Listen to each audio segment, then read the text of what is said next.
Mahkamah Agung berhentikan 3 hakim pengadilan negeri Surabaya terkait dugaan penerimaan suap perkara pembunuhan terdakwa Gregorius Ronald Tanur. Berikut perjalanan kasus terdakwa Gregorius Ronald Tanur vonis bebas hingga keluarga mencari keadilan. Mahkamah Agung memberhentikan sementara 3 hakim pengadilan negeri Surabaya yang terlibat kasus suap terkait vonis bebas Gregorius Ronald Tanur. Ketiga hakim tersebut adalah Erin Tuadamanik, Mangapul, dan Hari Hadindio yang ditangkap dan ditahan oleh Kejaksaan Agung pada Rabu kemarin. Keputusan pemberhentian sementara ini diambil oleh Presiden berdasarkan usulan dari pihak MA. Jika dalam proses hukum selanjutnya terdapat putusan pengadilan berkekuatan hukum tetap yang menyatakan ketiga hakim tersebut terbukti bersalah, ketiganya bakal dipecat.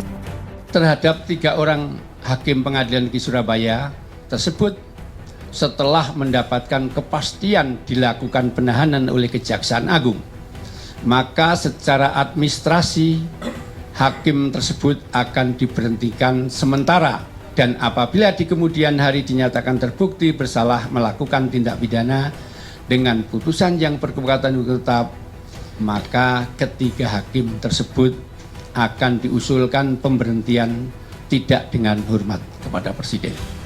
Keberadaan Gregorius Ronald Tanur kini jadi misteri. Kejati Jatim telah berkoordinasi dengan pihak imigrasi untuk melakukan pencekalan terhadap Ronald Tanur.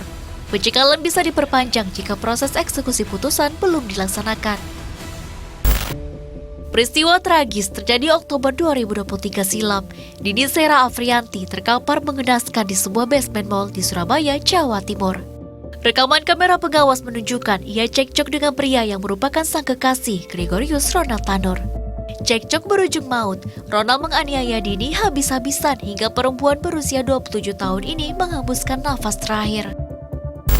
Miris setelah pengadilan dilakukan, sosok penganiaya Gregorius Ronald Tanur kini justru divonis bebas.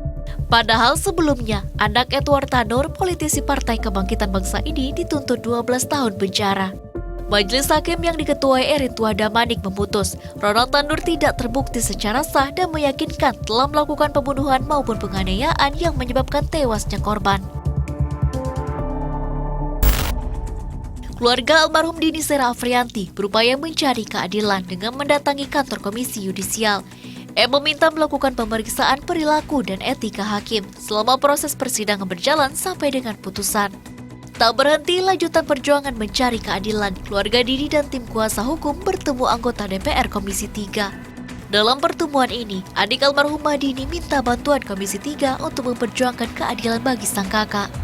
Perjuangan belum berhenti, keluarga Dini terus akan berjuang meminta keadilan sampai Ronald Tanur dihukum sesuai dengan perbuatannya.